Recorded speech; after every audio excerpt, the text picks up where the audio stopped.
This is Empire State of Baseball. I forgot my own opening line. We are live. It's Monday, April the 14th, 2025. We're airing live on Instagram, X, and YouTube. And as always, powered by StreamYard. And as you can tell, ladies and gentlemen, it's going to be a special episode of ESP. It's been a while that we've had an At the Plate segment, Corey Favs, but tonight is going to be a fun one here for ESP on this episode number 120. Yeah, this is going to be a great one tonight, Mr. Rich. I know you were so excited. You didn't even get to the We Are Live. You wanted to jump right into the jump right into it. Absolutely. Yep, 119 exactly. episodes, and we missed the We Are Live for the first time. So it's crazy. We didn't miss it. You missed it.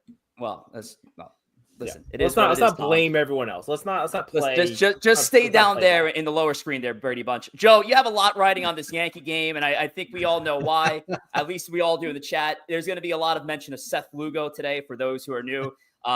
Joe has Seth Lugo as the 8th best pitcher in all of baseball, and he's facing the New York Yankees today. But currently, he's got a 1-0 lead. So looking good so far. I had Lugo for 7 strong shutout innings against the Yankees. And I believe Mr. Swift will owe me a dinner if that happens. A dinner? I don't know. He said he was getting no hit if he got no hit.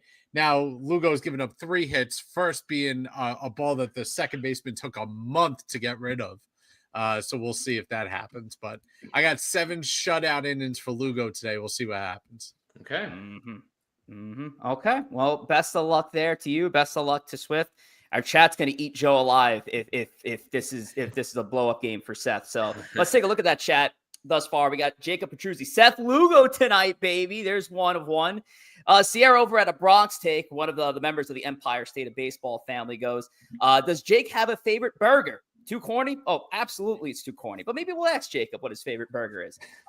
Big Slick, he's still overrated in terms of Seth Lugo. CK in the building, Showtime. I actually got to say, CK sent a video to one of my group chats not like a few minutes ago. He met JC Escara at an autograph signing, and JC recognized him. I guess that's just crazy, passionate Yankee fan that's coming to games. And he was like, CK? And like crazy stuff. So that's a cool moment there for Chris Califf. Swift, nice play by Jason. And then we got Christy Evans, also the Bronx Take family, goes, let's go, boys. And Corey Favs just said, let's go. I'm out of here. I don't know what happened to Corey. We got a little bit of technical difficulties to kick off ESB, but no biggie. 22 in the building thus far. Let's get that number up, ladies and gentlemen, because we got a big show. We got a big guest coming on in about a couple of minutes for our first At the Plate of 2024. But before we get to that, Thomas, let's talk about Roback. After this fantastic Masters weekend. Let's talk. Can we talk about Rory's shot, his second shot in the 15 behind a trade, playing the Empire big State of old golf. banana, just the banana slice, just drawing it around there. Beautiful shot. Just what a time. Honestly, couldn't have watched less baseball this weekend and couldn't have been happier for it because things didn't go well from what I saw after the fact. But let's talk Roback. Got the polo on right now. Corey was previously on with the Azalea print. Listen, if you got all caught up in the Masters this weekend, you're thinking, hey, maybe that's something I want to get involved with. The Azalea collection at Roback is still available. There is stuff selling out, but if you are interested, head over to roback.com. Use promo code TWASPL15. And again, if that's not your thing, they got some new baseball prints out there, the ball game. They got a Sandlot one. Or if you're just looking to some solids, I got the solid blue hoodie here. They got solid polos, shorts. They got new bathing suits coming out. All kinds of stuff over at Roback. Again, use promo code TWASPL15 and get yourself 15% off your first order. Yes, sir. Roback.com, TWASPL15. Definitely got to get on that Azalea collection because it's masterful. But listen, this is the first time, like this weekend, because my phone was blowing up. And again, not Empire State of Golf, but with how that playoff round even happened with the missed shot by Rory McIlroy, I had to check it out. So for the first time ever in my life, I watched a round of Masters golf, and I got to tell you that place was buzzing, and those greens look absolutely marvelous. And I'm coming from a golf amateur. I don't even know what my handicap. I'm handicapped. That's how bad it is. So Joe, your quick thoughts on the Masters while we wait for Corey to make his return. If you talk entertainment and being entertained for 5 hours, that was peak sports entertainment. I mean, Rory came in with a 3-shot lead. 2-shot lead. 3-shot lead went away within the first 20 minutes of the round.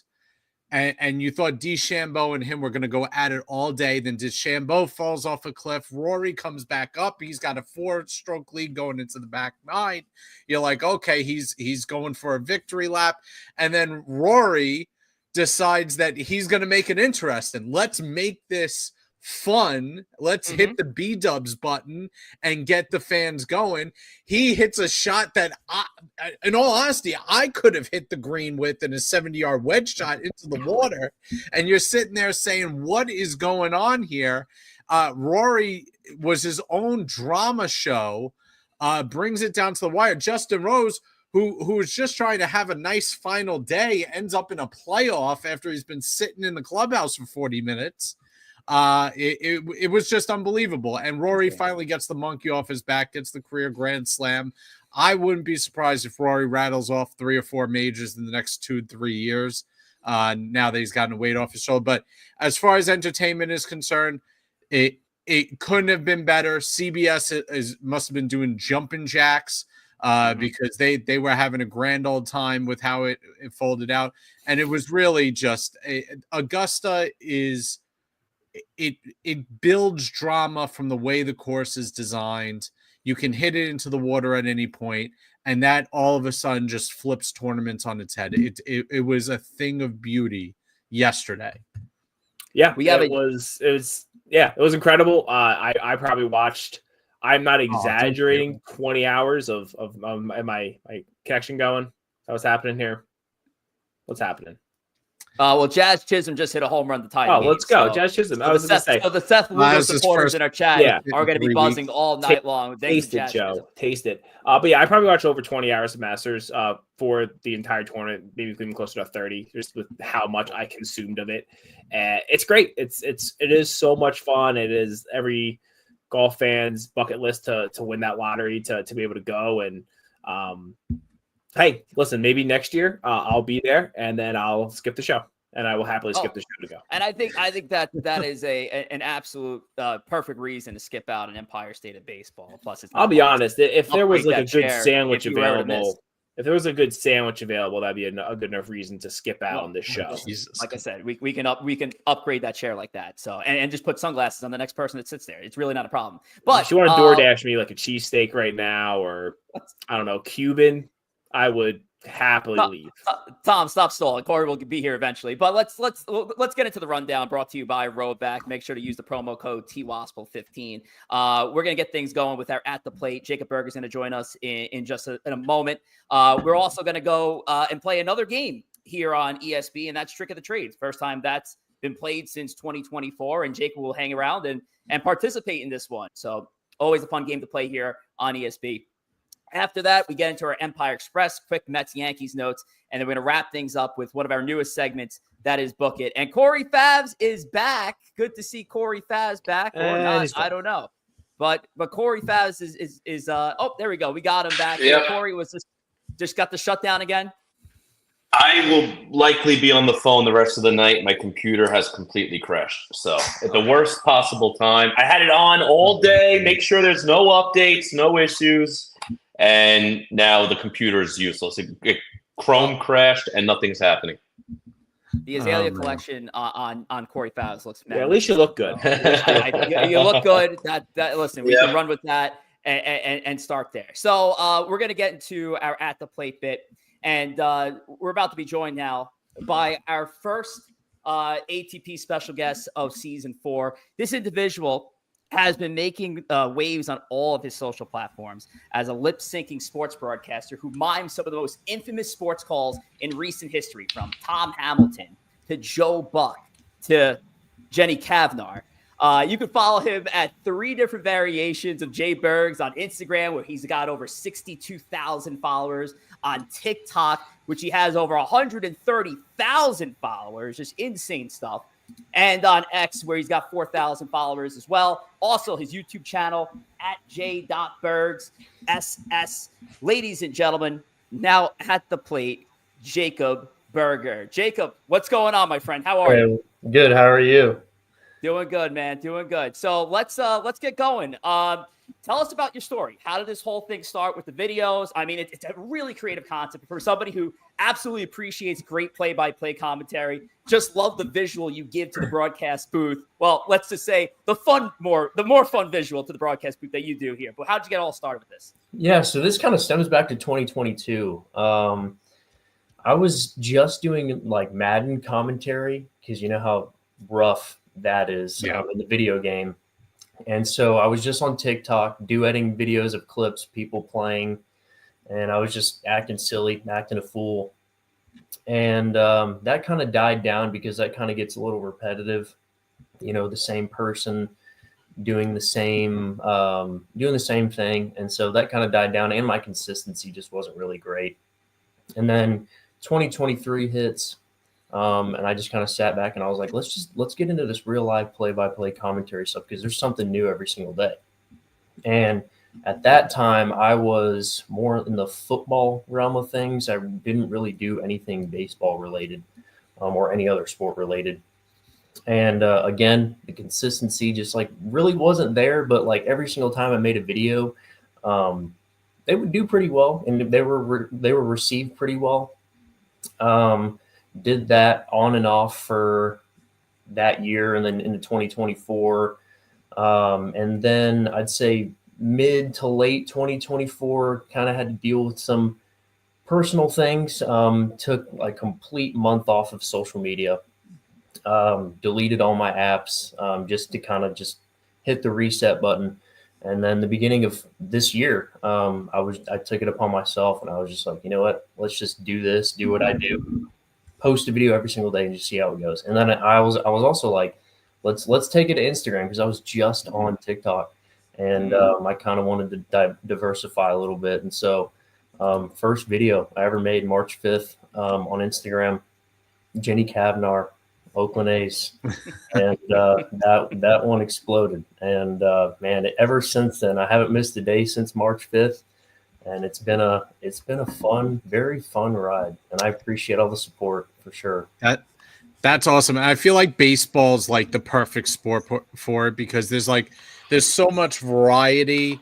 There's so many different announcers. You know, football you kind of get the same national announcers every single night, and there's only so much weird stuff that can happen. With baseball, you have these weird odysseys that occur. You know, like. You said you're relatively new. You were coming over from the football world.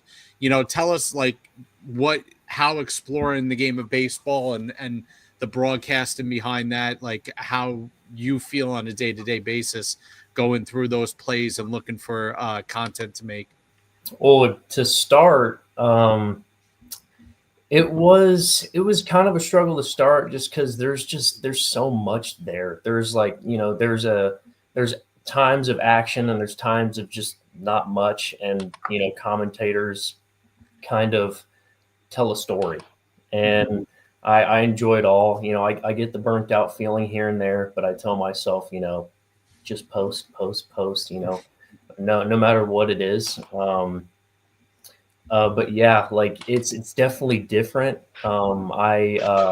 I enjoy it, I think, a lot more. I enjoyed a lot more with baseball clips than I do football. So, JAKOB, we got a lot of people in the chat, and I've seen some people in your videos begging, just demanding a Mike Breen lip sync. And I'll be honest, I have concern with the way that how animated you are, and frankly, if you don't mind, the way your mouth moves. I think you would hurt yourself with a couple of bangs. I think you could, and then you're gonna be missing some time. So I think you need to hold back a little bit because you really could hurt yourself. I've done a Mike Breen one.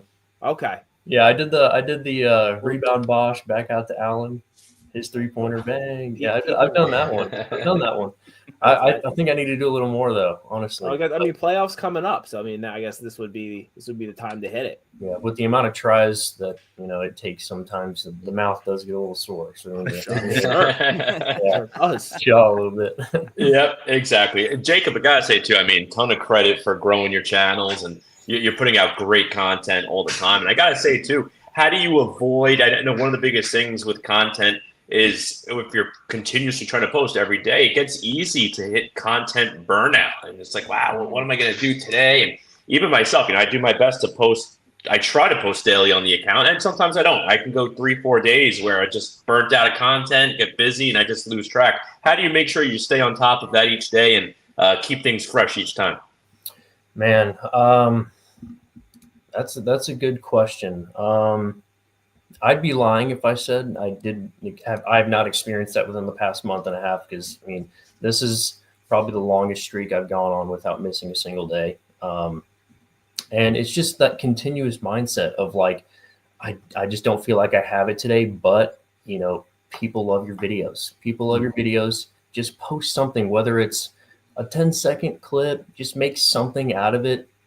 And also, since I've started doing this on Instagram, I've been getting messages from people, whether it's, just normal, like, hey, love your stuff. Or I've been getting some messages that are like, I've been going through a rough time and your videos have been a bright spot in a dark time of my life. And just reading stuff like that keeps the drive going. And that's what it's all about, really. Just bringing smiles and laughs into people's lives. So we're here with JAKOB Berger here at The Plate. If you're just joining us over on Empire State of Baseball, we do appreciate it. Jakob's got a bunch of variations of how to follow him. It just really starts with J Bergs. I don't even know if I want to get through all of it, because there's a JJ.Bergs, there's a J.Bergs, J Bergs, all in the ticker below. I tried to make it J.Bergs for everything, but a lot of those were taken on platforms, so I had to change it up a little bit on each one. But yeah. But there you go. But Jakob's content is amazing. And actually, I want to take the time to actually take a look at a couple of videos, a couple of my favorites that I saw, which luckily you had back to back here. So we're going to take it over to the YouTube now and check out a couple of great calls here that JAKOB did. So let's pull this up. How working is it? Hold on. Great job, Rich. Just crushing it. You're welcome. You're welcome. Yeah, Yeah. I was doing a good job with these. Hold on a second. We're gonna try that. We're gonna try that one more time with the Matt Vasgersian call. Which again, there's so much energy exerted into it. It's crazy. So let's try it one more time. Give this another shot. Hopefully this works. All right, folks. Here we go. Are we good? Are we up now? Okay, let's try it again. I think we're good.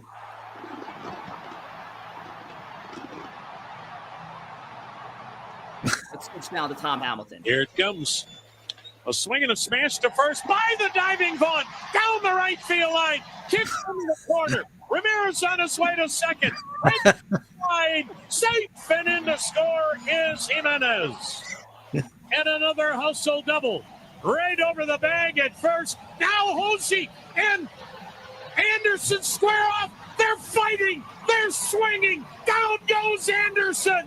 Down goes Anderson. Pulse check. I love it. And I love that you add like the color commentator character to all these as well. That's just great. Like you see like what their reaction is. There's another video I'm not gonna pull up because I don't want to get crushed from YouTube, where you do the Don Orsillo and Jerry Remy when a fan did something inappropriate at a game, and you get they're laughing. And it's funny because I've seen that video a lot of times because it's hilarious, because you can only imagine like those two guys just having their mics muted in the background as they're just going nuts after what just happened. So JAKOB, let me ask you a question. Now, if you were to put yourself a dream play-by-play booth together, so you're the play-by-play man, who would be your two color commentators? You could choose anybody you want. Could be somebody that's not even in sports, but who would you choose? Wow. I'm gonna stick with the sports peeps here. I just discovered this guy not too long ago, but I'd say John Crook. He's got to be in there. That dude is a character. Yeah. Man, who else? Crook's doing games for Philly, I believe now. Yeah, Philly. Yeah. Yep. He's a character. I mean, I know Tom Hamilton's the play-by-play guy, but I'll roll with him just because he gets into it. He gets into it. There you go. So Tom Hamilton and John Kruk along with Jacob Berger. I think that's an announced booth we could all sign up. There you go. So listen, with all this talk of social media, I think it's just ever so appropriate that I just tossed it to Corey Favs to talk about one of our growing platforms. That's Instagram. Corey Favs, let's touch on Instagram. Yeah, listen, go ahead and follow us on Instagram. Again, we're trying to grow our platform as best we can. I think right now we're at about 7,100 followers and continuing to grow. So go ahead and follow us there at Empire State of Baseball. You can follow all of us individually as well. Myself at Corey Favs, Joe at JR Pugs, Rich at Rich J Rivera, and Tom at T Wospil. So go ahead. You'll get all our reels. You'll get graphics from the show and a bunch of other content on Instagram. So go ahead at Empire State of Baseball. And if you are not following him, please go ahead and follow Jake Berger as well, our special guest for the evening.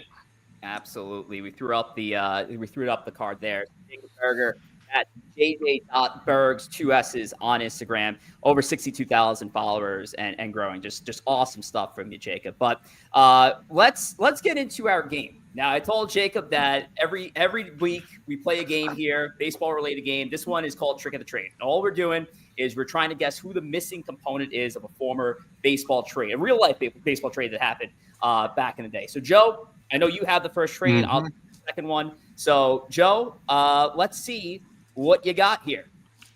Okay. This trade's from July 25th, 2012.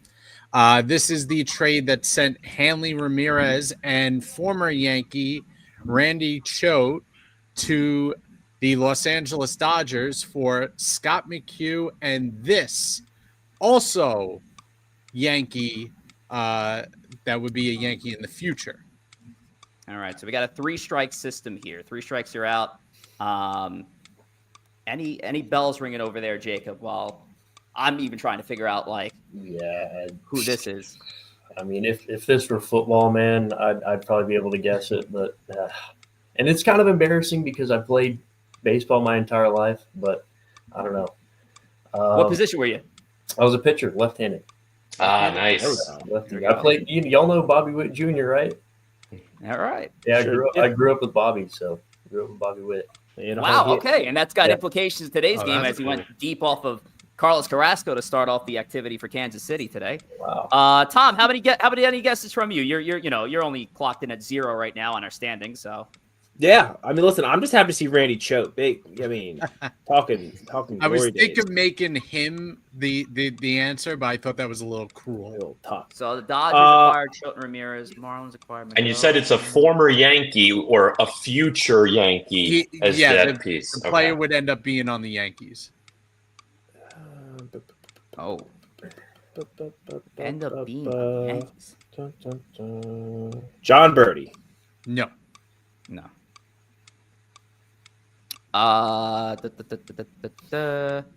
Who played for the Yankees? That's Pete Alonso. That also played for the Marlins. That also played for the Dodgers. Oh, this is a tough one, Joe. Damn it. This is a tough one. Future Yankee. And it's got to be a decent player for Hanley Ramirez. For the sake of throwing something out, Andrew Miller. No.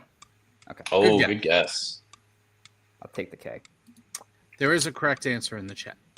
Oh, okay, good for them. Chat's always Martin Prado. Nope. I'm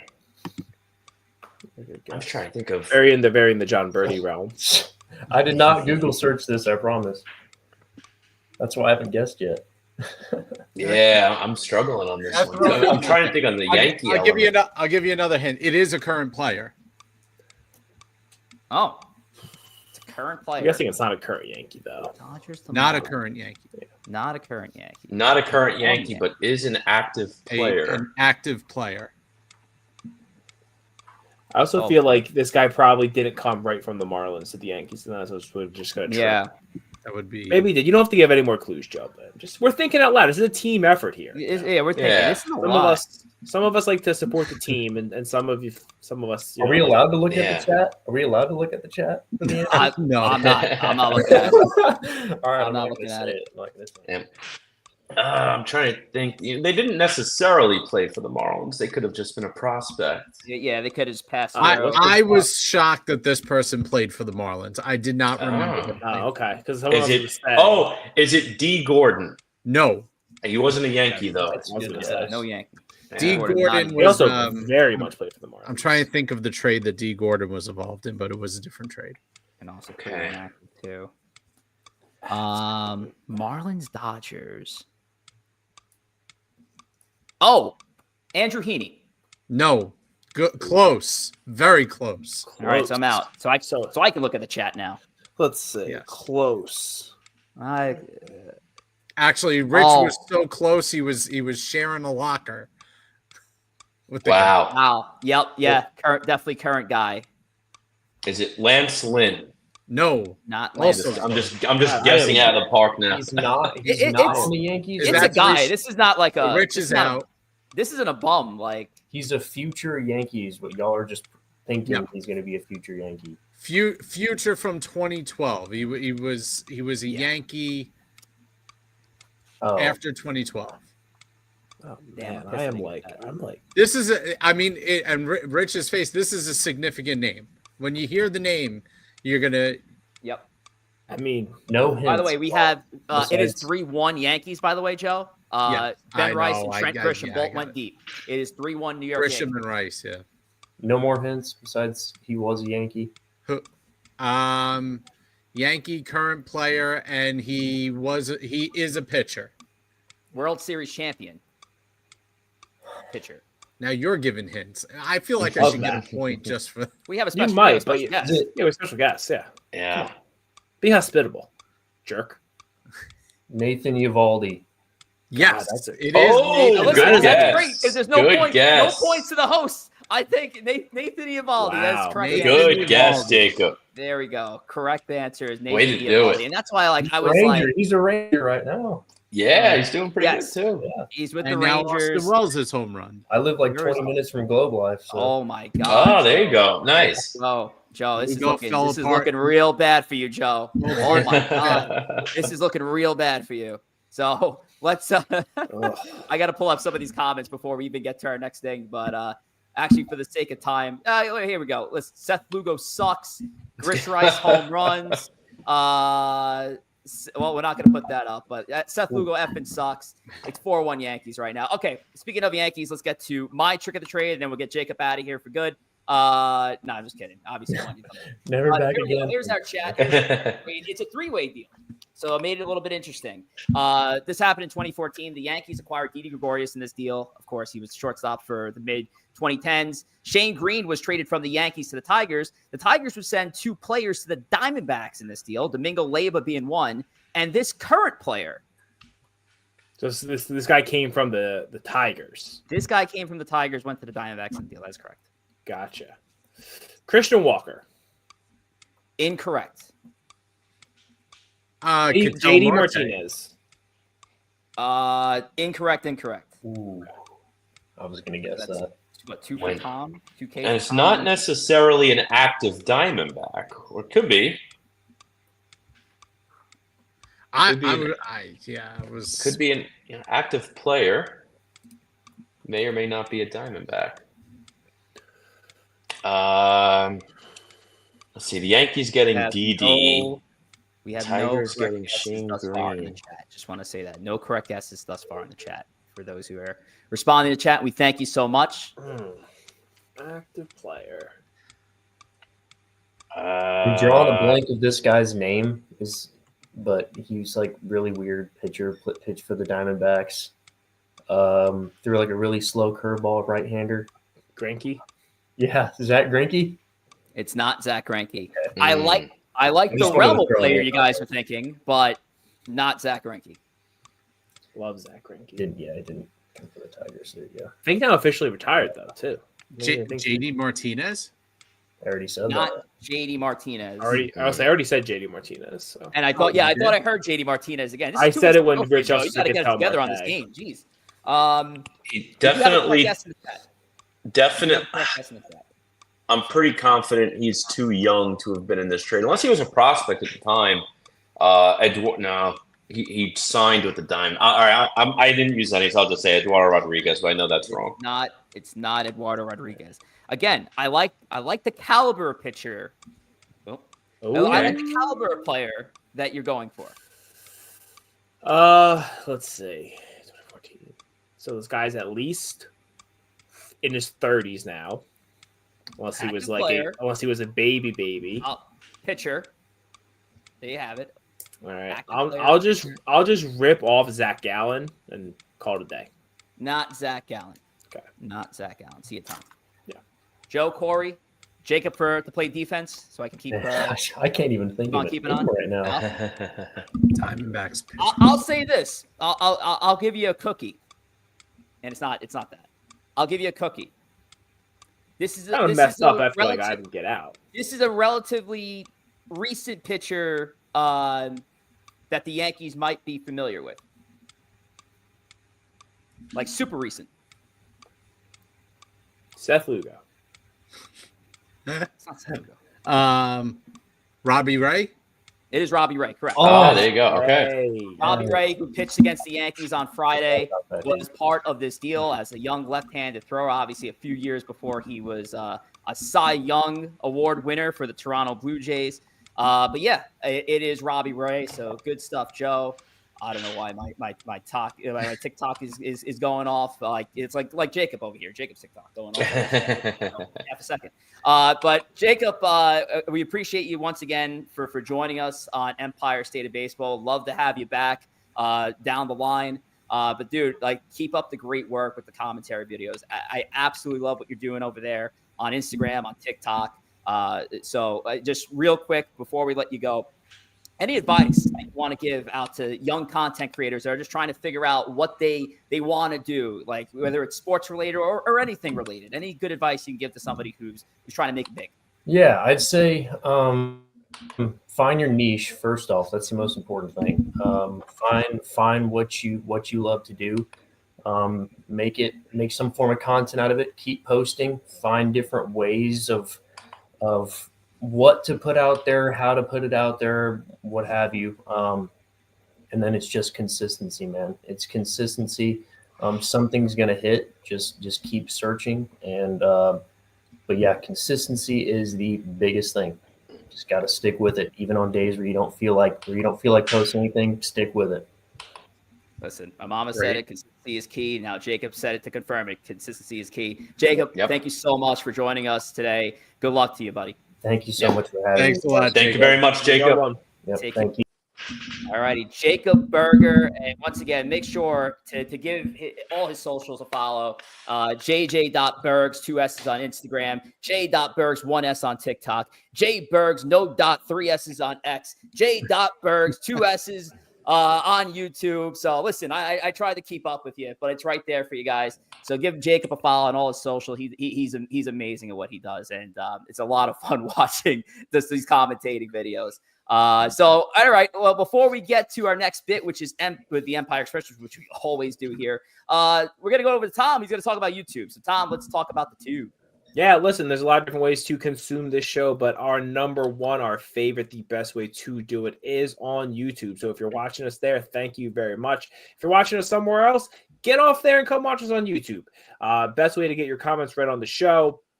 Also, we would love you to like the videos we have, subscribe, check out some of the shorts that we post and clips that Joe's working on putting up there. So head over to our YouTube if you're not watching there. And give us a follow, like, whatever, all the things that Bryson DeChambeau would say as he was big Rory yesterday. I need Jacob to do some old school Mike and the Mad Dog videos. Oh God! That would be great. I don't know. That would be something. That's a good recommendation. If we can get the Andy Pettit as a starting pitcher Oh my God! Andy Pettitte is a starting pitcher. Andy Pettitte's a starting pitcher. That would be awesome. He's got to look up the Mike Francesa 160, where the caller calls up and asks if a team could go 162-0. Yep.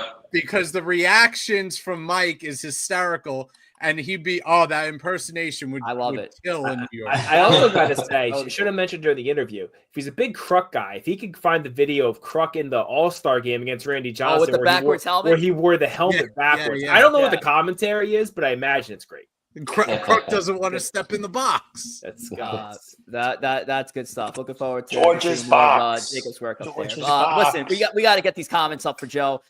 Swift goes the 8th best pitcher in baseball. Seth Lugo is having a night. Everybody, 5 innings pitched, 4 earned runs, 2 Ks. Dr. Kulo, top 10 pitching, receives top 10 spanking by top team in baseball. Joey Bag of Donuts, just here to see when Joe is going to send Swift his money.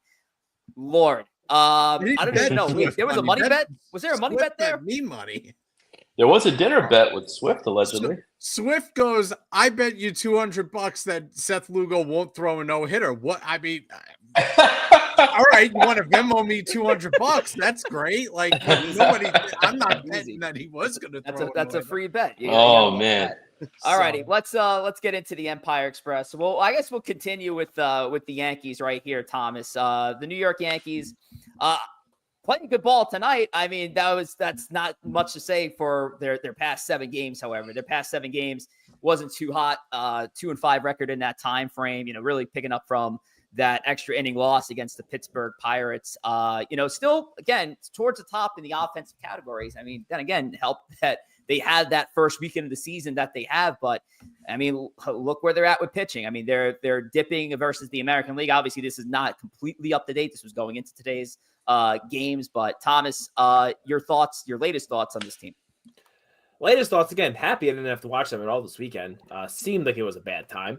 But yeah, listen, it is still early. They seem just like lethargic right now. The offense doesn't seem to be clicking. The pitching has really been ravaged by injuries, as we've talked ad nauseum already on the show for the last month with guys going down. And I think they just need to work on stabilizing it. This is so like back to basic stuff, but just worrying about winning the game in front of you.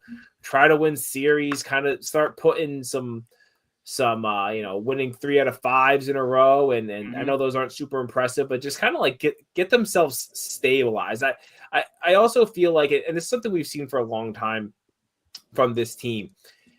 They're a team that game plans, I think, better than anyone else. When they seem to have a game plan for a pitcher, they absolutely demolish the pitcher.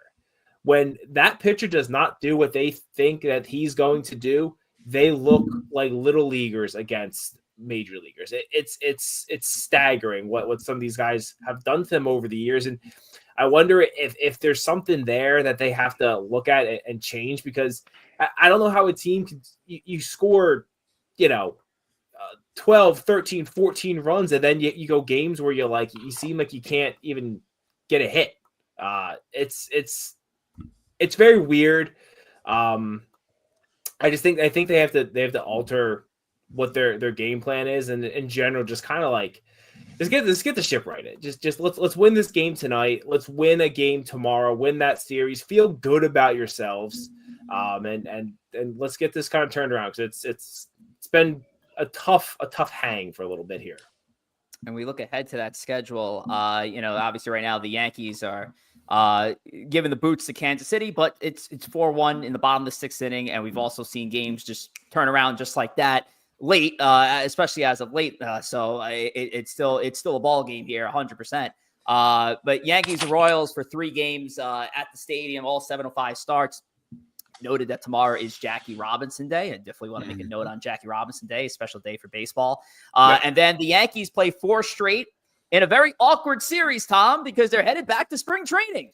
I know they're playing in the Rays Mickey Mouse Stadium, for the Rays with the cheap homers to right field. I can't believe they even allow the Rays to play in a stadium with those dimensions. It's absolutely sickening. But yeah, they head down for what is going to be an odd series. It's probably be an odd series for them. but it is what it is, right? They're making the best of a really bad situation of what went down in the Bay Area, late last year. So I'll be honest. If you pull the standings back up, no clue what the Rays doing this year. You could tell me that they're like doing well. Oh, they also kind of stink. All right, so let's win this series. Let's take 3 out of 4 from the Rays, and let's come in next Monday's show and let's be like, hey, we've righted some things. The whole AL East looks pretty. I thought the Red Sox were good. What happened there? They also AL East is weird, man. It's just been a weird start for this division. I mean, again, real AL we're talking Central vibes. We're talking people spinning their wheels. Yeah. We're talking 2 weeks. I mean, look at Toronto. Like, Toronto is a team that we weren't even expecting to be at the top of this. So we're taking this for a grain of salt. But as my friend, my colleague, Corey Favs always likes to say, that first checkpoint is truly Memorial Day. And you really can't you got to take these standings for granted at this point. 100%. It's way too early. And, you just look at the Yankees numbers here. And again, from an OPS standpoint, right now, versus the American League, you're first in the OPS. You're first in runs. The ship that the part of the ship that really has to be righted right now is the starting pitching. I mean, Marcus Stroman. The only thing that had a worse weekend than Marcus Stroman is my computer, which is still, I don't know what it's doing right now. It was rough, very rough weekend for the pitching. That's really the part to get righted. And Clark Schmidt.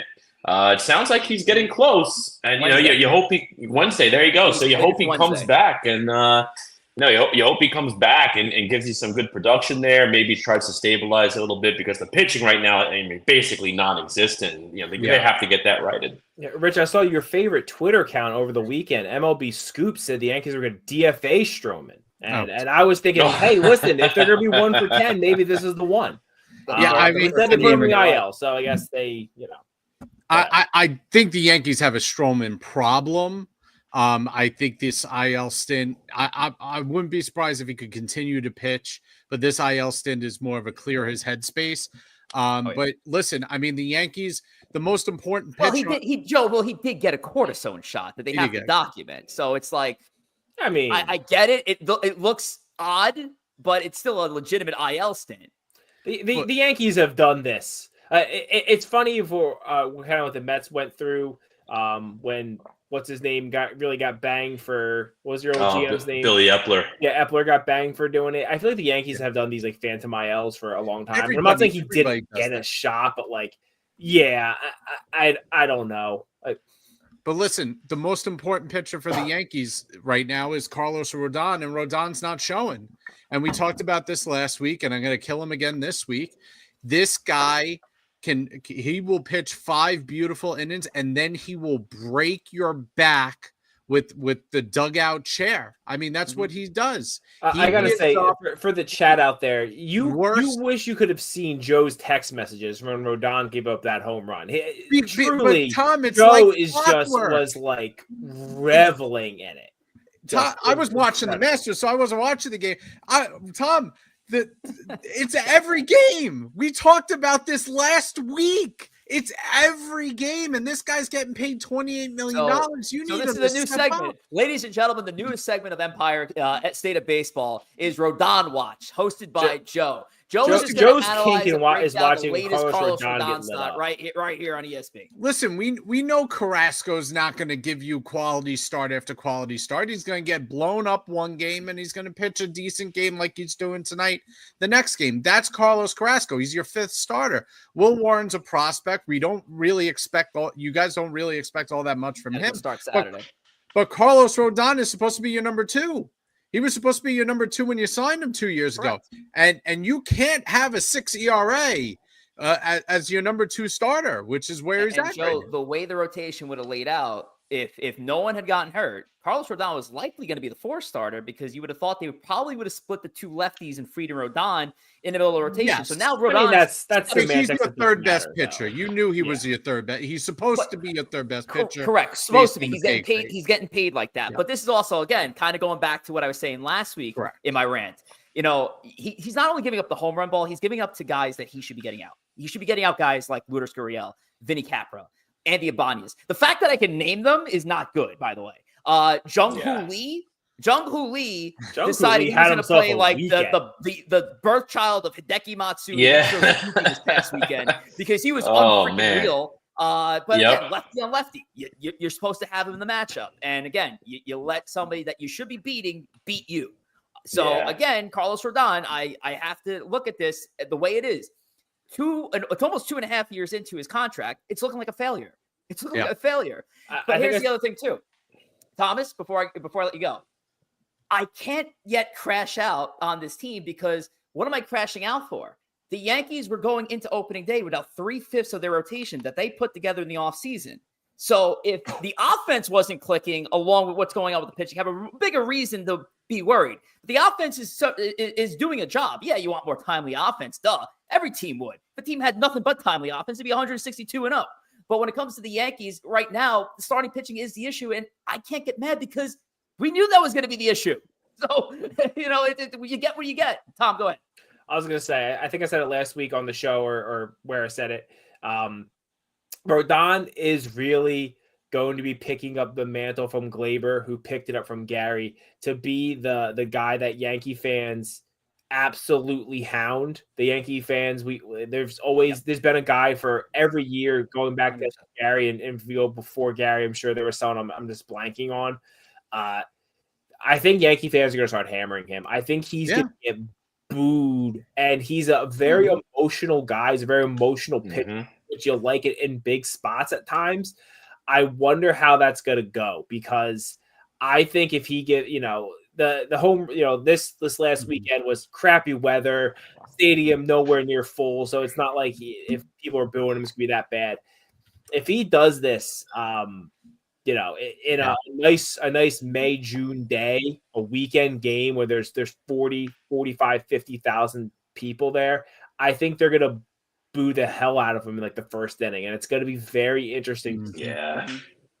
He's gonna be the guy that they're gonna try and send out on a rail. I mean, he is. The patience for him is gonna wear real thin if he doesn't stop performing. And in all honesty, it's well deserved. I mean, you can't give up. You can't do what you did in the World Series, and then you can't come into this season with Cole and Heel and Schmidt all going down and give up home runs that just blow games up for your team. That's just not. It's not going to fly. And you're right. He is going to step on that mound in Yankee Stadium, and he is going to hear it every time.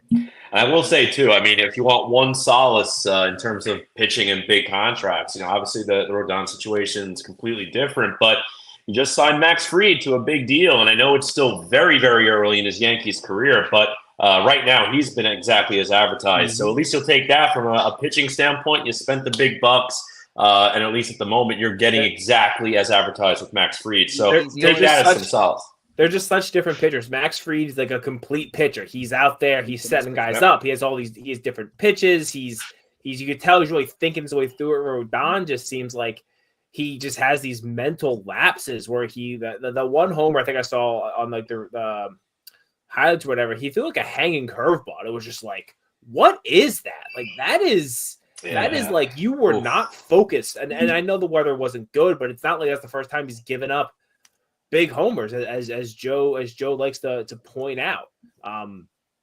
He needs to figure it out, and if he doesn't, then I don't know. I like Rodon. I kind of like what he's about when he's rolling. He is fun to watch.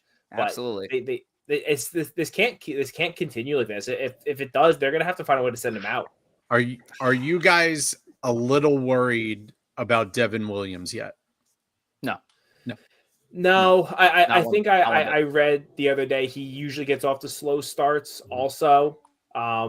Well, he's not the only one. Class A. And the reason I bring that up is Class A is off to an awful start this year. He's already given up more. Your closer too has not looked good. Yeah, and Diaz had a bad day the other day.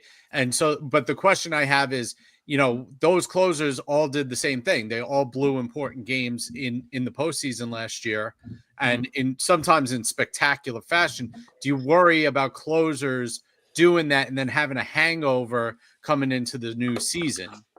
I don't worry about it for that reason. I think I've said on the show before, other than being a field goal kicker in the NFL, closer is the most volatile position in all of sports. You see guys who are look unhittable, are the greatest closers you've ever seen, Right. and then completely fall off. It's Mariano's greatness was being able to stay Well, consistent.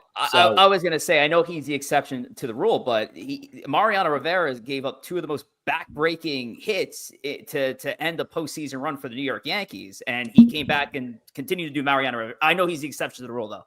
But no, I'm not. I can't be worried about it, Joe. Especially when you look at Devin Williams, even and throw in Clase and Diaz, throw in those three pitchers. You look at what they've done over the last few years. We're talking about three of the best relief pitchers in baseball. So when it comes to Devin Williams, for me at least, because I've seen a lot of people clamor already to put Luke Weaver back into the role. No, I think Luke Weaver is perfectly fine where he's at. Yeah.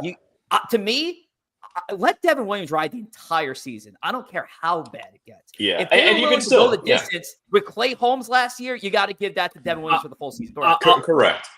I'll say this. I know when he was traded for, there was some early initial talks. They're going to try to extend him.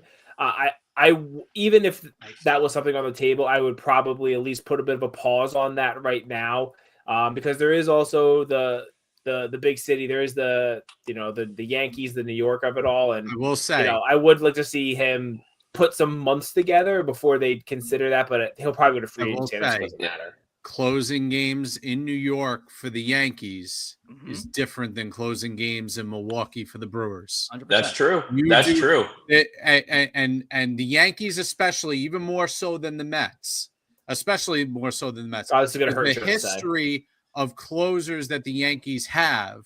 They have the best closer of all time. They have probably the third best closer of all time when you go back to Gossage. The Yankee fan has zero appetite for blowing games. 100%. They do. Yeah. So it's unfair. You can have a 1 ERA in Milwaukee. If you blow enough games for the Yankees, they will not bring you back no matter who you are.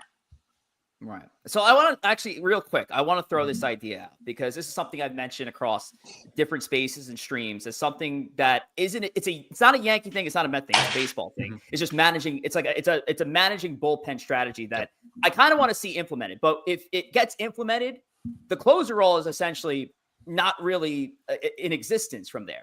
So if you were to designate the Yankees' best reliever, let's say hypothetically, we're designating the Yankees' best reliever as Devin Williams. Wouldn't it be smart to bring in Devin Williams in a game where maybe it's the seventh inning, top of the order is coming up, and it gives your offense a chance to put more runs up on the board? It eliminates the idea of him being in the ninth inning, but there might not be a ninth inning to save if you don't give your offense another chance to put up more runs. Real quick, Rich, are you pretending to have come up with this idea? Are you presenting this as a Rich or Brian Kenny? I am. 100%. This has been a thing for years. Where have you been of like leverage and bringing your leverage guy in early? Let's not pretend like you're saying leverage guy. I'm saying if your best reliever is your closer, you bring your closer in early, and you almost eliminate the closer role entirely. Joe Buck used to do that. I don't know why I keep saying Joe Buck. Buck Showalter. I got my Bucks mixed up. Buck Showalter used to do that with Edwin Diaz a lot in the eighth inning. So I know it never necessarily as early as the seventh. I mean, maybe once. But he used to bring Edwin Diaz in back in the 2022 season, and then in 2023, but that was just a rough year. Very, very frequently in the eighth inning, and that kind of killed the like you said, it kind of kills saves because you're not getting the saves from your closers, but you're putting them at the point of the game that's most critical to your team. So I somewhat agree, Rich. I think there's definitely value there. I think it really depends on the situation. Depends on your pitchers. And the only thing with that, too, is if you're putting that guy in that early, just from a mental standpoint, I want to make sure that my number two option, who's now getting pushed back an inning later and taking on that ninth inning spot, I want to make sure that's someone I can really trust, too. If your whole bullpen is shot and your closer is your best pitcher, I'd probably just stick with your traditional roles. But if you have a really good number two, in the Yankees case you do, right now Weaver's looking just as good as you expect him to be. Right. I think you can get away with it depending on the situation. I'm not opposed to it personally. I don't mind your best reliever coming in the eighth. Oh, somebody's going to the bathroom. I don't mind. Let me Look at give you're you talking. back to mom before I make my point. I mean, that was well timed. Go ahead. There's your daily dose of cute. I don't mind your best reliever coming in the eighth. Like if you're in a situation where it's similar to what the Yankees were in the World Series, if you're in a situation where it's Ohtani, Betts, and Freeman, and those are the three best hitters, and those are your obstacles in the eighth with the 1-run lead, you put your best reliever in there and then figure out the ninth. Earlier than that, I disagree with, because I still believe, regardless of the lineup, when the pressure is on, the final 3 outs are the hardest outs to get. And not anybody can do that. And so, yes, on paper, the argument that your best reliever should face the team's best players in the highest leverage situation works. But what paper doesn't account for is the adrenaline that goes through you in the bottom of the ninth specifically. That is a human, unquantifiable feeling. And 100%. for me, but if you give your offense another chance at bats, there might not even be a save situation by the But time. you're always going to get those chances. It's not like if the score is in a certain way, it's they end the game in the eighth. You're still going to get your 9 ABs. I think the other potential problem with this is, and if you're gonna roll with it, then you roll with it. But you need to get your closer reps during the season, because unless you're going to implement that in the postseason, where again everything gets even ramped up more and more, and then all of a sudden you get a little gun shy, and you're like, "Ooh, I really would like Devin Williams to pitch the 9th inning in the ALCS," but all year he's been kind of moved all around. If you're going to stick with that strategy, then go for it. But I think a lot of teams would eventually kind of want that. They would revert back to the norm of, I want my closer in the 9th to close out game 6 or whatever. And you need reps that you can be ready for that. All righty. Well, from there, let's get to the Mets. We're at 8:56 p.m., so we'll get through the Mets real quickly. But good things happen in Queens, Corey and Joe. It's looking pretty good over here. Yep. At least these are the standings going into today. 10-5 were the Mets, taking a 1-game lead over the Phillies. Still leading all of baseball in ERA with a 2.30. Mm-hmm. So it's obviously, it's starting to even out just a little bit, but still extremely impressive. All things considering that the Mets are still at number 1 in that position. Corey, how are we feeling? 100%. I'm feeling pumped. I'm happy. And, you look at the time since we did this show last week, the Mets have won 2 series. They dropped 1 versus the Marlins, 1 versus the A's. Again, it's early in the year. You're going to drop some to bad teams. So, right now, just keep winning series. Because if you keep winning series, I think right now the Mets have won, 4 straight series, I think. You keep winning series. All of a sudden, you win 7, 8 in a row, and right now that record, you're 10-5. You duplicate that effort. Just keep winning series. All of a sudden, you're 20-10, 10 games over 500 at the beginning of May. I mean, that's a phenomenal spot. Yep. Again, a lot could happen. A 10 game over 500 lead in May doesn't necessarily mean you're a playoff team. We've seen teams blow a lot worse than that. So, right now, you just keep riding this wave. The ERA with the pitching, I mean, it's really crazy too. And go way, way, way back when. I mean, way, way back when, to just like 3 weeks ago when we did the head-to-head. It's funny too, because we were comparing the Mets and the Yankees pitching, and the pitching was really the one category. If we had to pick one that the Yankees pretty much were blowing away. And in this short season, it's complete opposite. The Mets right now ranked number 1 in the National League. Yankees at the bottom in the AL. So it's just crazy how it works sometimes. But and even today, they're continuing right now. Again, the game's still early, but they have a 1-0 lead in the 5th. The thing right now with lights out. Yeah, he's been phenomenal tonight. And the good thing, too, I'll say with the pitching, you brought up Clay Holmes. I could say the same for Senga yesterday as well. Brilliant. I'm happy to see that these guys are really starting to progress on their prior starts. Because you look at Holmes' first start, not the best. He did a little better his second time out, then better the third. Look at tonight. Same thing with Senga. He's getting a little better, where he had a phenomenal start. So the team... The arms that you want to continue to progress and put up the top of the rotation numbers, they're hopefully starting to trend in that direction. And the bottom of the rotation guys, like a Griffin Canning, like a Tyler McGill, again, I'm not asking these guys to put up sub-2 ERAs. I mean, McGill is still at a sub-1 ERA.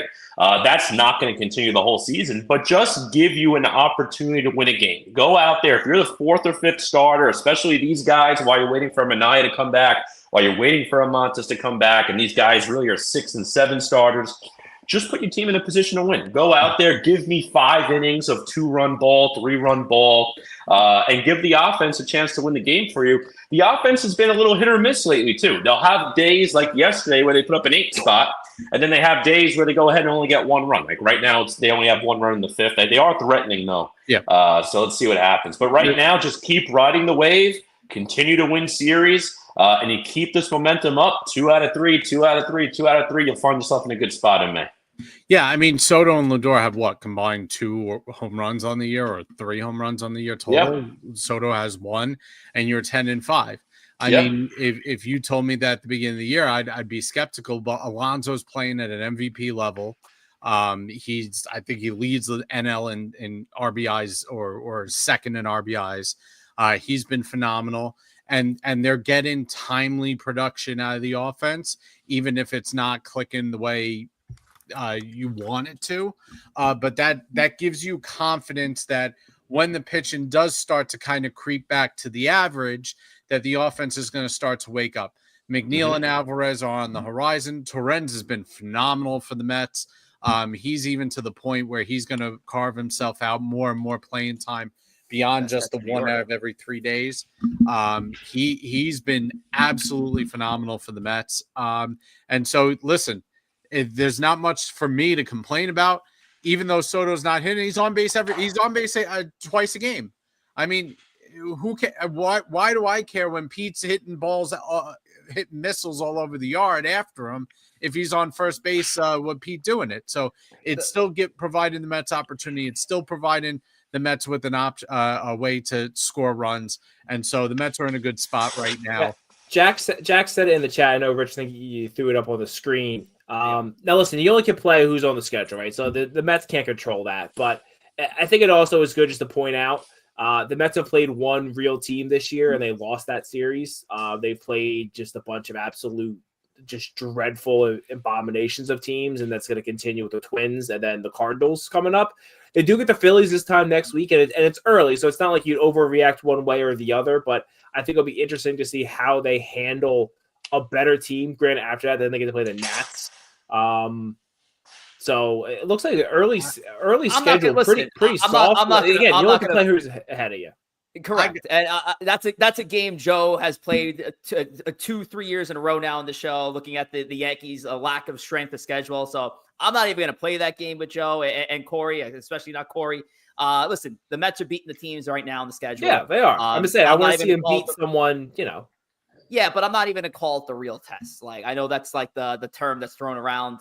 Listen, they're playing good ball. They got to keep this momentum going. The Yankees on the other side, the Yankees have to win a series. Like, the Mets are winning series. The Yankees have to do what they're doing. You're playing real teams also. And also, I'll throw this out. It's crazy that the best free agent that the Yankees have lost to the Mets over the last couple of years is Luis Torrens. I mean, he's been – I can't even think of anybody else. I don't know if you can, Tom. But Luis Torrens has been fantastic for you guys. Out of this world. Out of it. And it's not – I know, like, when Torrens came to the Mets, the big thing was, all right, you got a good defensive backup catcher.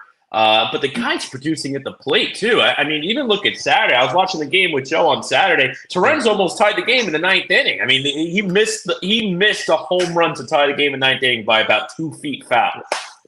He's been phenomenal, getting hits in big spots. I mean, it's crazy. And on top of that, you're getting the best defense we've had at catcher in a long time. In the league. Yeah, I mean, you look at runners out like it. Like this is before they extended the bases. Exactly, and this has been a problem. I'm going to go way back to like the Noah Syndergaard days. 2015, 16, 17. One of the Mets' biggest issues they've had for almost a decade, up until like this year, it's keeping runners at first base. Mm-hmm. They struggled with guys stealing bases. They were always a bottom tier team in caught stealing percentage. And part of that could be because the pitchers, I know Syndergaard was a critical, a prime example where the pitchers just did slow motions. Guys took off, no move to first base. And that has completely shifted. I mean, the Mets right now, like Joe said, they are the number 1 ranked team in caught stealing. And it's because of the guy, Terens, and give Sanger an older rookie for the Mets right now catching. And he's looked great behind the plate, too. He's had a couple of big hits. So it's very interesting because Alvarez is supposed to be a long-term catcher, and there is potential. There's clear potential there. But it's going to be interesting because right now catcher is not our weak position. It's actually probably a top 3 position right now. So I did want to get into that with you guys on possibly on extra innings. So I don't know if Corey or Joe, you guys are going to pop into extra innings, but I did want to talk about that potential. Good problem to have when Francisco Alvarez makes his return. What are you doing at the catcher spot? But we can save that for an extra innings conversation. We do have to get to our next bit of the show, which will end tonight's edition of Empire State of Baseball, and that's Book It, presented by Book with Took. But before we get there, let's talk about X, and with the artist formerly known as Twitter is our good buddy Joe. Joe, let's talk about X. Yes, you can follow us on X at ESB Podcast. You can also follow our subsidiary accounts at ESBNYM and at ESBNYY, where we will live tweet and react to all the games and post more team-specific content. You can follow us, the hosts, myself at JR Pugs, Corey at Corey Favs, Rich at Rich J. Rivera, and Tom at T. Wospil, all on them. You can also follow our Bronx Tale host, which goes live daily. Tale? Huh? I don't want to get sued by Chaz Palminteri and Robert De Niro. It's a Bronx Take, not a Bronx Tale. A Bronx Take. You can follow Boogie at Boogie Danny, Chris Nieves at Chris Nieves 618, and Sierra at Sierra Not Missed.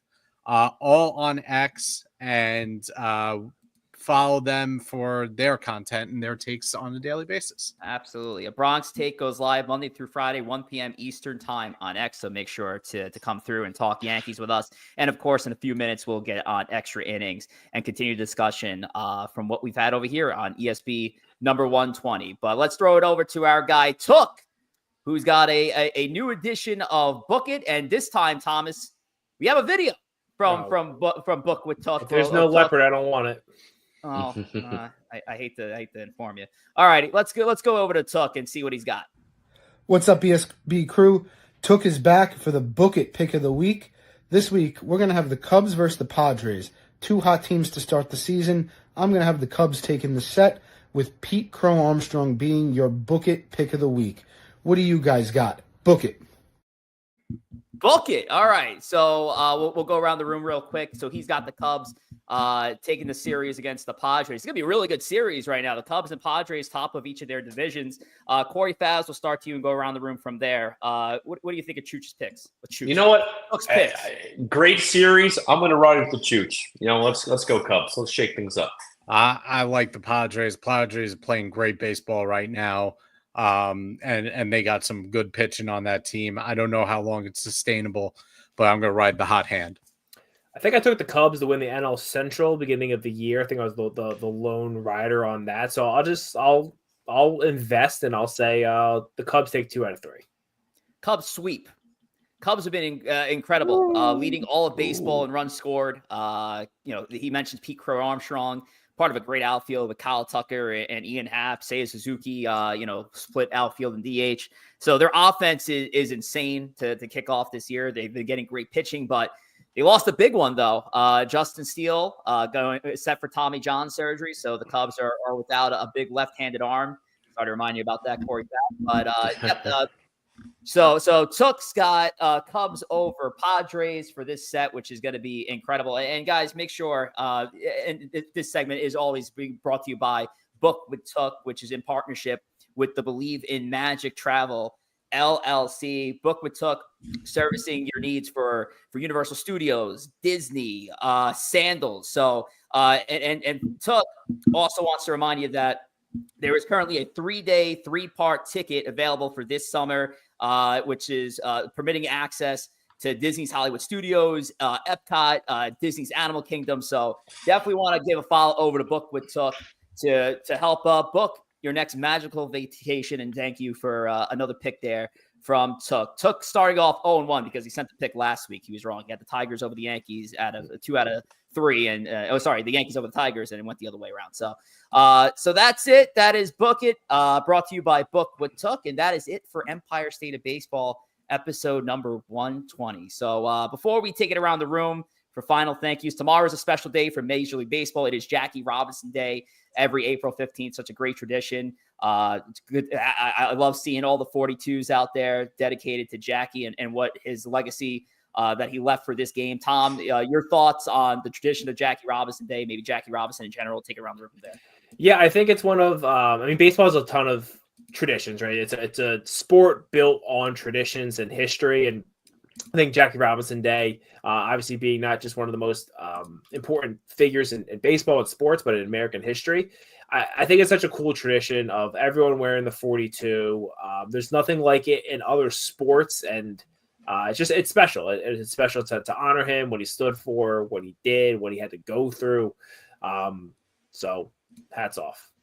100%. Joe? Yeah, no, one of the most significant, holidays or significant momentous days in sports. Baseball celebrates it, but really is an American event, Jackie Robinson Day, and something that set the tone for not only baseball, but for the entire sports landscape. And Jackie Robinson, somebody that we, should learn as much about and understand that the sacrifice and hardship that this man had to go through just to simply play a sport that we all love, and set the tone that other people did not have to do that, that followed him in the way he did ever again. So that was something that is significant and should be celebrated every year. Corey? Yeah, it's always cool watching all the players out there wearing the same jerseys. And, again, phenomenal player, meant a lot to the game, meant a lot to the city, meant a lot to the Wilpons. They named the Rotunda after him. He didn't even play on the team. Again, that's a whole different conversation, but got to give a lot of respect to everything Jack Robinson did to the game. Absolutely. A happy Jackie Robinson Day in advance. Tomorrow's festivities always a fun one to dedicate to old number 42. Make sure to tune in next week. Empire State of Baseball will be back for episode number 121 on April 21, 8 p.m. Eastern time. We'll be back with our next New York Strike Exchange, which always gets heated here on ESB. So make sure to tune in for our next edition of those rankings. And as we end, let's take it around the room. We'll go back the other way now for our last licks. So Corey, Favs, Joe, and Tom, let's wrap this thing up. Well, I hope by the time we meet next week, I have a new computer because I'm getting a good bicep workout holding my phone for the last hour. No, Joe. I don't know how to comment. Mets tied 1-1 bottom of the fifth. Weather being ugly. There you go, Tom. We were trying to nail down the 8th innings. Hopefully Yankees can hold on, and let's get this winning streak going. Yeah, they need to get going, and hopefully tonight is the night to just close it out, take game 1 of this set. But that's it for Empire State of Baseball, episode number 120. We'll see you next week for our next edition of ESP. Have a great day. Have a happy Easter. Those who celebrate, and take care.